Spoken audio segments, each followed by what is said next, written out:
మేడ్చల్ జిల్లా కుత్బుల్లాపూర్ నియోజకవర్గం సుభాష్ నగర్ 130 డివిజన్ లో శ్రీ కాశీ విశ్వేశ్వర ఆలయం ధర్మకర్త బిజిలి సాంబయ్య కమిటీ సభ్యుల ఆధ్వర్యంలో 26వ వార్షికోత్సవ మహాశివరాత్రి వేడుకలు ఘనంగా నిర్వహించారు. 26 సంవత్సరాలుగా వార్షికోత్సవం జరుపుకోవడం ఎంతో ఆనందంగా ఉందన్నారు. రాత్రి శివపార్వతుల కళ్యాణం నిర్వహించబడుతుందన్నారు. భక్తులకు కోరికలు తీర్చే ఆ మహాశివుడు ఆయుర ఆరోగ్యాలు ప్రసాదించాలని కోరారు. ఈ సందర్భంగా భక్తులకు అన్నదాన కార్యక్రమం నిర్వహిస్తున్నామని తెలియజేశారు. ఈ కార్యక్రమంలో భక్తులు అధిక సంఖ్యలో పాల్గొన్నారు.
సందర్భంగా వచ్చినటువంటి భక్తులకు స్వాగతం సుస్వాగతం.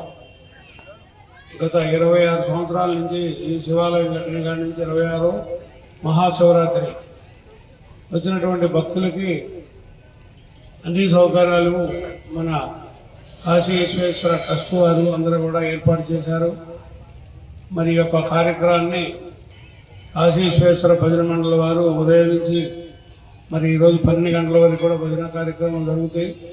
తర్వాత లింగోద్భవ కాలంలో పార్వతీ పరమేశ్వరుల శివ కళ్యాణం జరుగుతుంది. మరి రేపు అన్నదాన కార్యక్రమం ఉంటుంది. ఉపవాసాలు ఉంటారు కాబట్టి అన్నదాన కార్యక్రమం ఉంటుంది. ఇంకొకటి ముఖ్యంగా చెప్పేది ఏమంటే, మనం ఏదైనా కానీ ఏది మనతో రాదు, ఏం మనం తీసుకురాలేదు, ఏది తీసుకుపోదు. ఆ తీసుకుపోయిన దానికోసమే తొందరపడుతుంటాం మనం అంతా.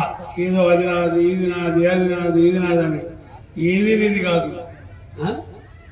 అంటే మామూలుగా ఏంటనంటే పరమాత్మ మరి ఏంటయ్యా ఈ సందర్భంగా మరి 100 కొబ్బరికాయలు కొడుతున్నారు, వాళ్ళకి అదేనా? మరి అసలు ఏమి కొబ్బరికాయలు వీళ్ళకి ఇదేనా?